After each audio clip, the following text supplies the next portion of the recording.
And it's looking like we are live. Woohoo, we did it. Amazing. We have, let's see. Yeah, just that little delay that's happening, I think, on a couple of the platforms. So we are going to jump in here today, everyone. So excited to be here with the wonderful copy strategist, Ashley Cook. Some of you know her from my community, and I'm just so excited for you all to get to know her today. And we have the topic for today is how to be a copy queen who compels and converts. So those of you who are in my community and in my programs, especially, you know how dedicated I am to all of you becoming copy queens, savvy speakers, and media mavens in your business, because this is all about how you're getting visible in the world, how you're showing up, how you're generating leads and growing your audience through organic traffic. And, really, we talk a lot about how the only three ways to get in front of people are paid traffic, right? So that's advertising, Facebook ads, affiliates, your referrals, the people who are in your network and we're sharing and referring each other. And then you have organic traffic. And that's everything that we talk about here in this community. And it all comes back to your writing, your speaking, and the power of the media. So I'm so excited to dive into this conversation today because we have an incredible copy queen with us who I met recently and brought into my own Shine Online Mastermind because I just thought she was incredible with her work, her strategy, how she actually gives feedback on content of your writing and your copy so that it does compel and it does convert and it does make you magnetic to your ideal audience. So, Ashley, I want to just say hello and welcome you today. Thank you for being here. Thanks, Heather. I'm so excited to come. I always love talking copy. So anytime I get a chance to talk for even a few minutes, I'm all for it. Yeah, we get to geek out. We're going to keep this short because we know everybody has got like super short attention spans these days. A lot of people are getting burnt out on Zoom and screen time. So we want to keep it short and sweet and just get you the value and the tips that can actually help you in your business today. So Ashley has an incredible background. She says she's a survivor of corporate America. I love that. Now she is head on deep in serving small business owners. And she brings that experience, having worked for major Fortune 500 companies, to solopreneurs, entrepreneurs, small business owners. And she really loves to help people grow their influence, get their messages out there with fewer hours at the keyboard. And that's my mantra lately is more results with less effort. So we're so in alignment with that. And as mentioned, I brought Ashley in as our official copy coach into the Shine Online Mastermind. She also has her own copywriting business and is helping a lot of people out there. So we want to jump in. We have a free gift for you today as well. But we want to ask you a couple questions just to kick off. All right. So, yeah, we were talking about this yesterday. You guys saw us in our little teaser that we did, and we prepped a little bit because we want to make sure you get the most out of this short session. So if you're not a trained copywriter, how can you use copy to get the visibility you want, right? That's a big question. Are you leaving money on the table due to bad copy, right? And how do you become magnetic to your ideal audience and clients? And is there a way to have more results with less effort? So these are some of the things we're going to tackle today. So with that, we'll get into those. But Ashley, I'd love to hear, I know you said that you have like 3 top tips that you can give, or 3 of the biggest mistakes that people are actually making when it comes to their copy. Can you share a little bit about that? Yeah, absolutely. So first, for those who are listening, I want to encourage you that writing for your business is hard. Writing to get visibility, like it can feel really tough, but you do have what it takes to write powerfully for your business and for what it is that you offer. So I wanted to give you that encouragement first, that if it feels tough, it's okay. It's even for people who've been writing, like it can still feel like it can still have its challenges, but with a few techniques and a few tips, you can push through that and really up your copy game. So some of the common things that I see that business owners make when it comes to writing their own copy is one is that they try to write to too many types of audiences. So they're not clear on who they're writing to. This results in vague copy. And so, have you ever read those posts on social media or maybe, emails in your inbox and you're like, I don't know what this even means. There's a chance that it's the person writing it is writing to too many people. And I know that there's a lot of nerves around like niching down and getting really specific to who you're writing to. But, the saying goes, if you're writing to everybody, you're writing to nobody. And so what I like to do when people face those very real fears, right? They're totally understandable. I think of I think of writing my grandma a letter, and I think about what I would say to her and how those are very different things that I would write to my grandmother than if I were to write to my cousins or my dad or my friends or to kids.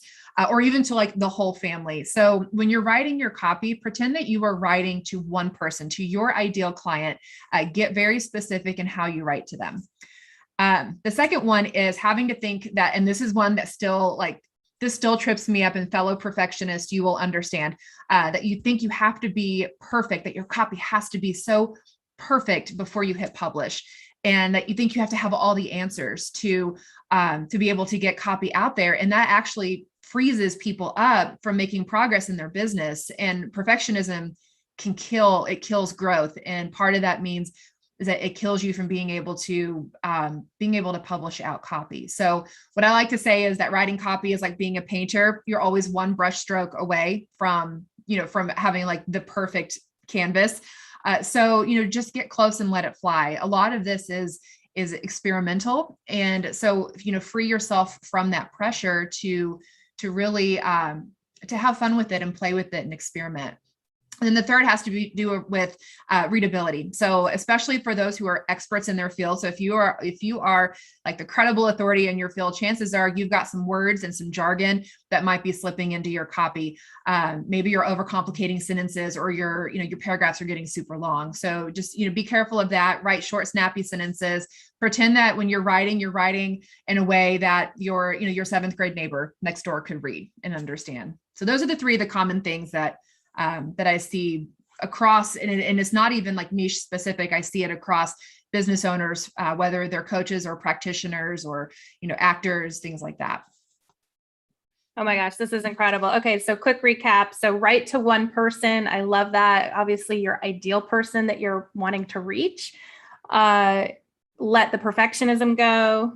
Be okay experimenting and just getting it done. I always say, better done than perfect, right? I think that's a big phrase that people are using a lot these days out there, especially when you're doing things online. You kind of have to let yourself be a little more forgiving of yourself. And, yes, we don't want typos, but hey, it happens. Better to get your content out there and get that visibility going and just put your best foot forward as well as you can each time.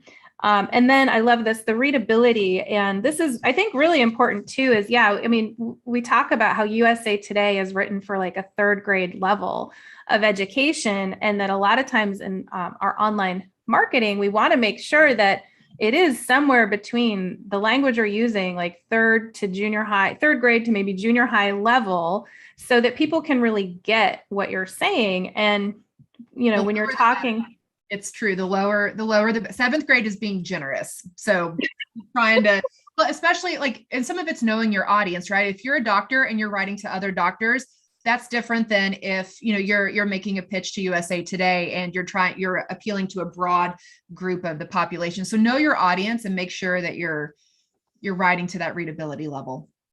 Yeah. And I loved when we actually ran it, you brought an example with the app, I think it's Grammarly, where you can run your copy through. Is that the one that tells you the level that you're at, or is that a different one? It does, but it's HemingwayApp.com. Hemingway app. Yeah, a free tool that free website tool. Yeah, I love that one because it just tells you right there, and then it shows you where to hone in and target fixing your copy up. Yeah. And I think this speaks to, again, going back to knowing who your one person is that you're talking to, is what language are you using? Are you using the language that you know that is maybe a little harder for your ideal person to relate to? Like, what language are they using? And we find this out by talking to them, polling them, talking to our clients, potential clients, past clients, to understand what is it that we're doing brings to them, and using the language that they use. So that's, I think, the biggest secret to online marketing is using the language that your people are using. And because so many times we sit here in our classes where we're giving copy support in the community, and people want to know, like, well, which do you like better? What should I say?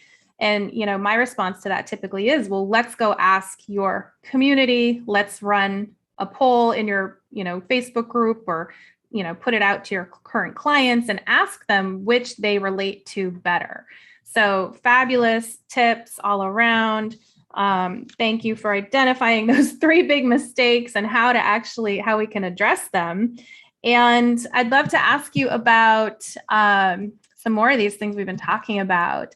So we talked a little bit yesterday about how to help people get to know who their ideal client is beyond the obvious. So what are some more tips you could give around that?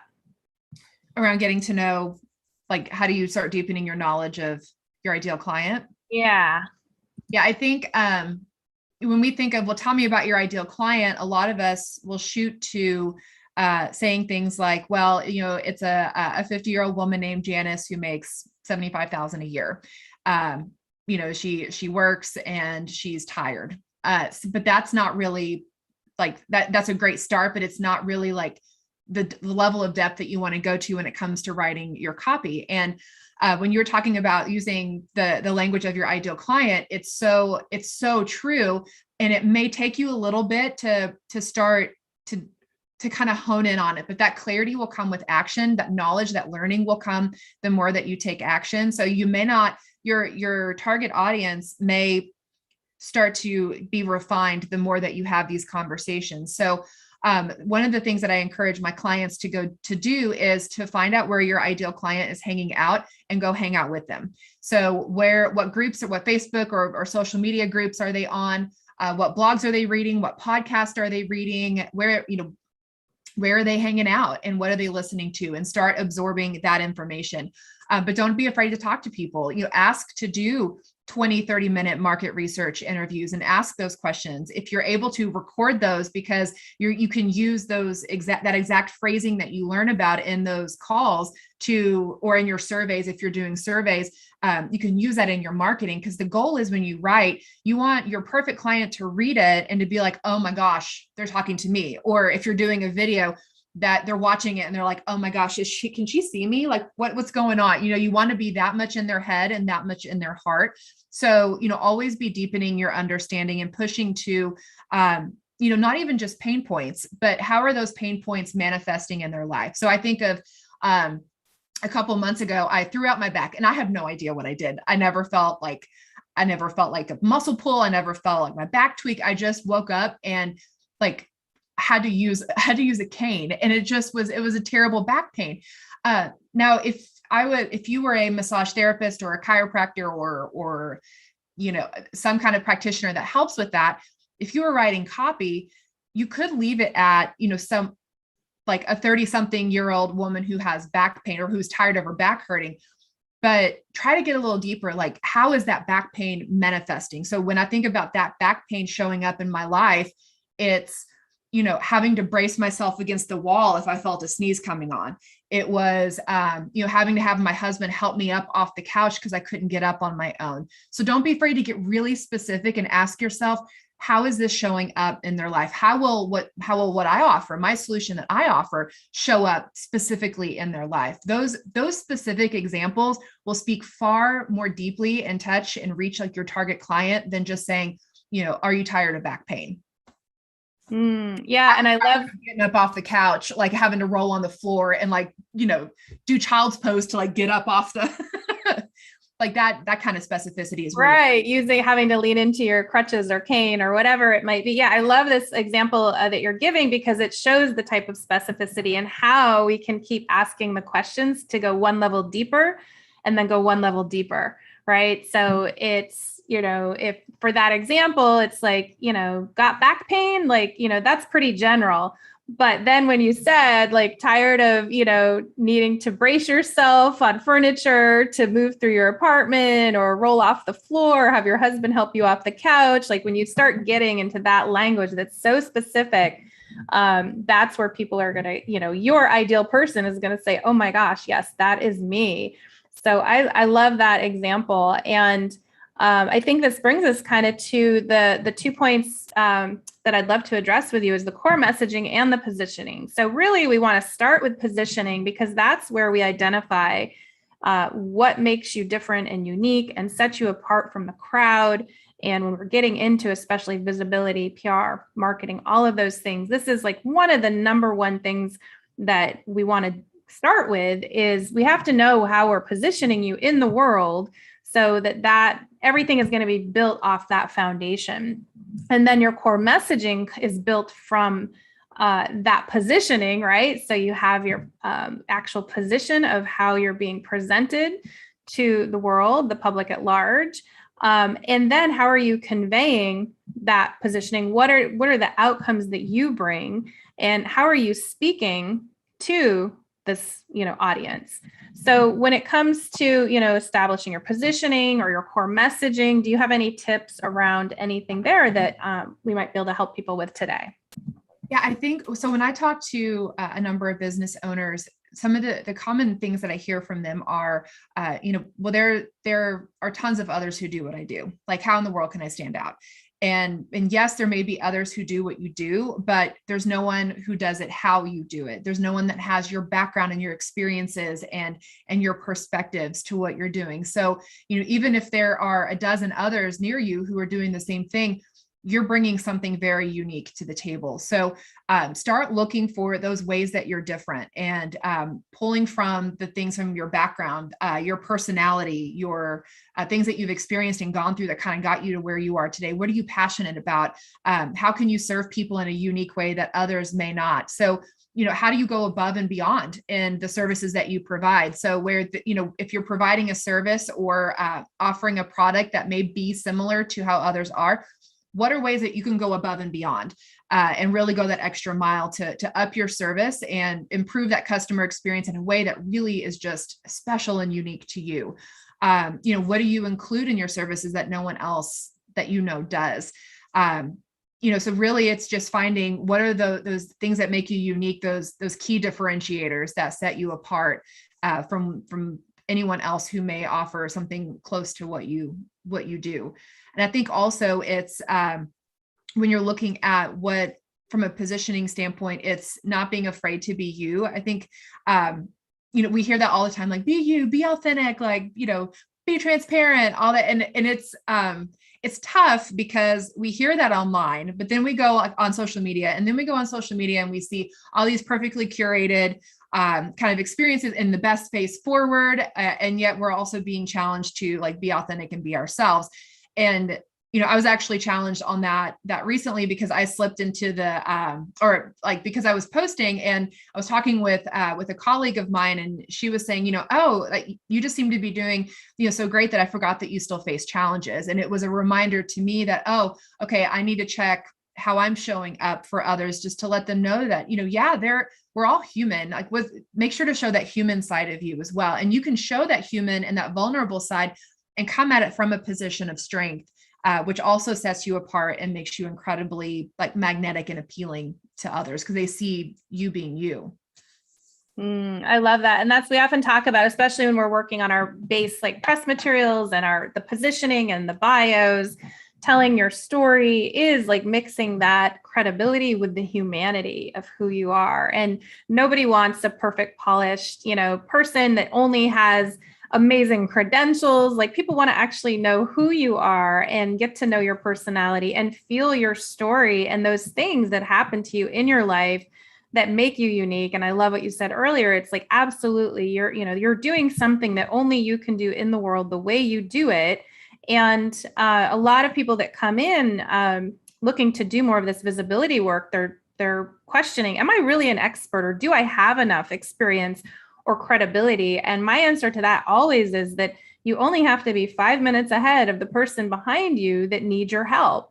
So we often attract for clients, the people that are, where we were 5 years ago or a year ago or whatever it may be. So knowing that the compare and despair thing never works. If you look at someone else saying, oh, but they're so much more credible and have so much more credibility and experience, don't compare yourself. Like, you are doing something that absolutely the people, your audience, your people in the world that are seeking you right now, they need that from you. So I love that you brought that in. Like the comparison thing, it happens. So, and because, it's, there's the quotes and the sayings about like why we shouldn't compare ourselves, but man, it's just so sly. It just happens so subtly sometimes. And when we don't even necessarily realize it.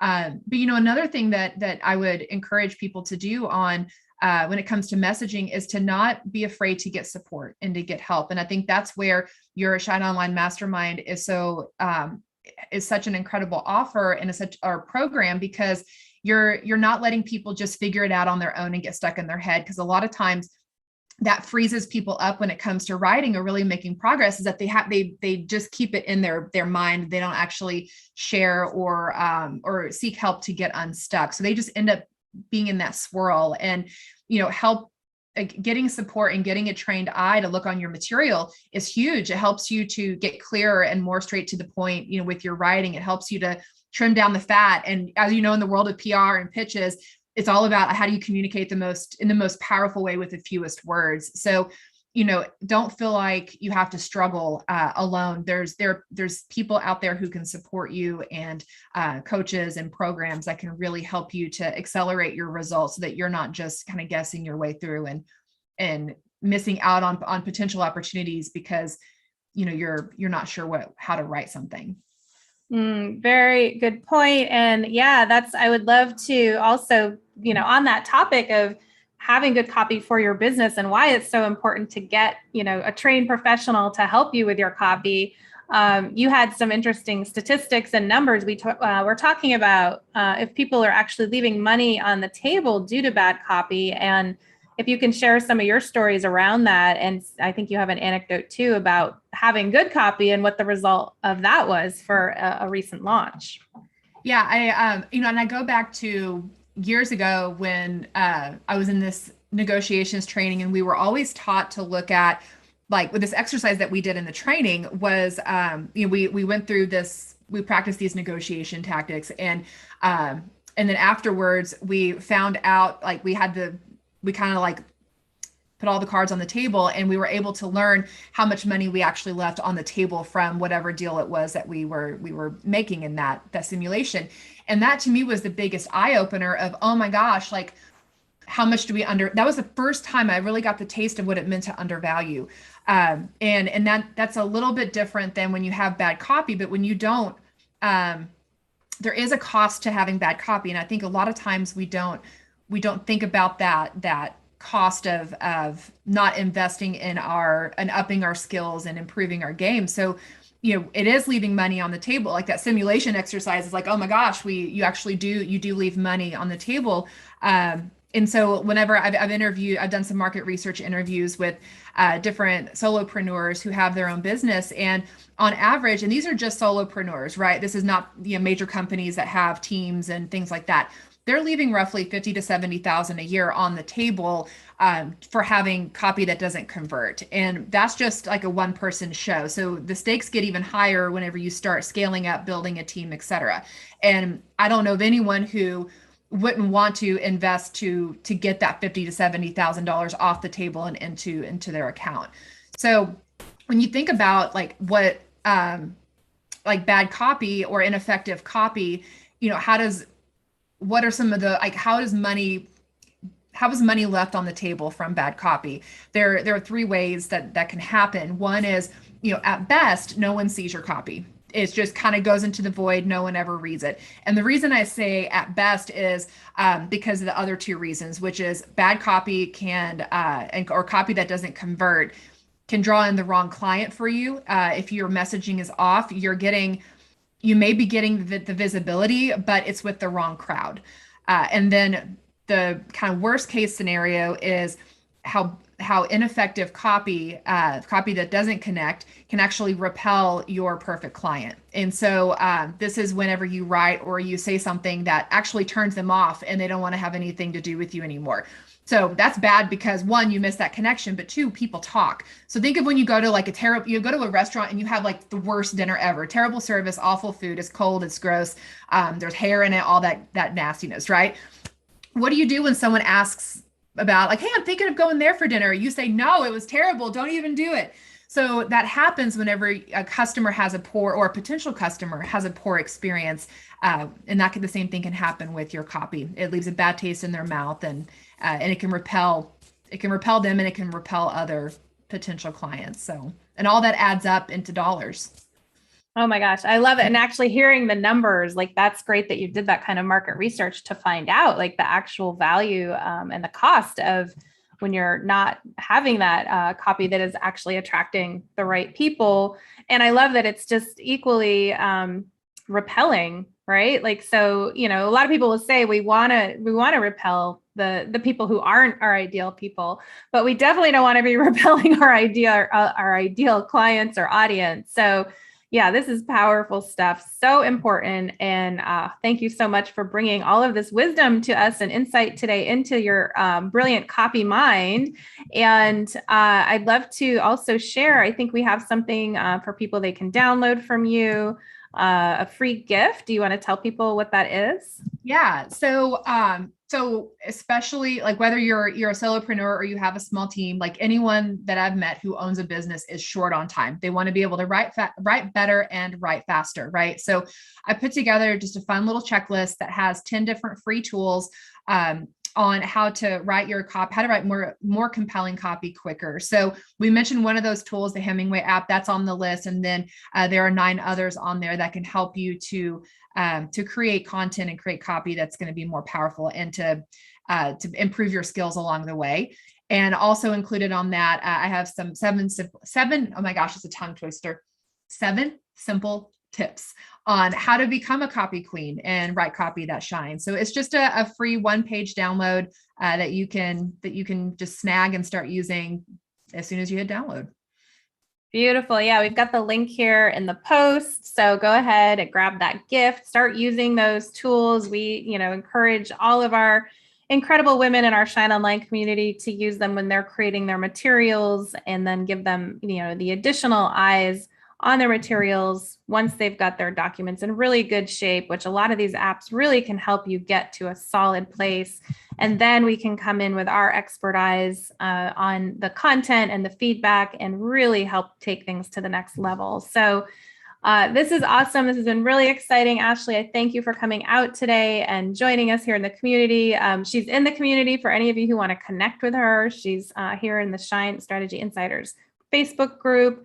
And do you are you on Instagram a lot, or where is the best place for people to find you? You can grab me on Facebook. I am on Instagram and LinkedIn, but I'm still on Facebook the most. So yeah, feel free to reach out. We can hop on a copy chat. And I love talking with business owners about their copy. So even if you just want to get to know one another, I'm all game for it. Beautiful. Thank you so much, Ashley. Thank you, everyone. Thanks for being here today. And we wish you a very happy day. Yes.